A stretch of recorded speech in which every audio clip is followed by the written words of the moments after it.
Strap in, kids. This is a big one. I might cry. I'm looking at the promotional materials for the Masters of the Universe movie, and I am not satisfied with what I see, and I'm trying to figure out why. Hopefully this will help you if you are not crazy about the promotional materials either, or if you see the movie and you leave feeling unsatisfied. Here we see a clip of He-Man from the promotional materials. He-Man just landed in this world a little while ago, so he's understandably incompetent. Teela sends him back to use the sky sled, and he accidentally backs it into the door that he just came through. And this is fine for a movie, right? The movie needs a protagonist. Adam/He-Man makes a great protagonist. He's unfamiliar with the world.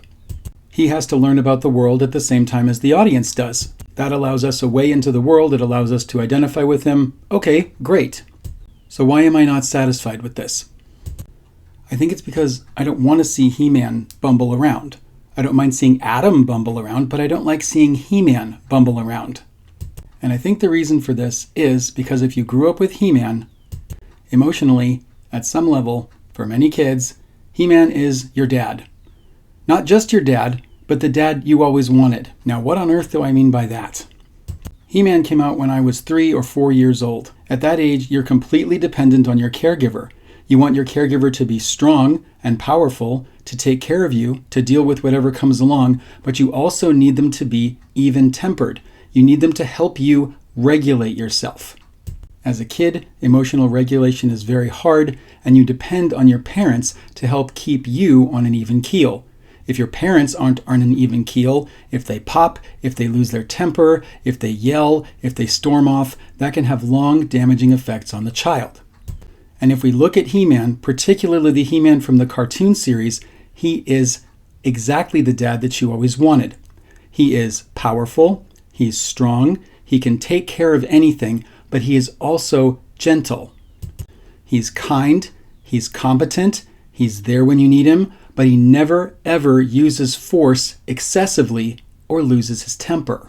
And to that you might say, well, He-Man in the cartoons never killed the monsters, right? But that's just because it's a kid's show. And that's exactly my point. It's a kid's show. And that's why you see He-Man as a father regulating himself and using the minimum amount of force. He is a regulating influence on you, the child. He teaches you how to behave once you grow up and become powerful yourself. He-Man, He-Man. Who's the big guy with the muscles? He's He-Man, the most powerful man in the universe. You're doomed, He-Man. Oh, yeah? Watch this action, Dad. He-Man. Now I have the power. He-Man. So He-Man is the dad, and you, the child, are Adam. Sometimes you look foolish, sometimes you look cowardly, sometimes you look like you're slacking off. Sometimes older people, like King Randor, don't approve of you.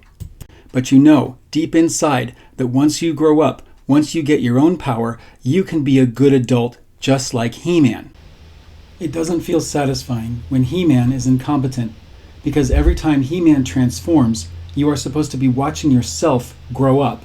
You are supposed to be watching yourself grow into the caregiver that you yourself wish you had when you were little.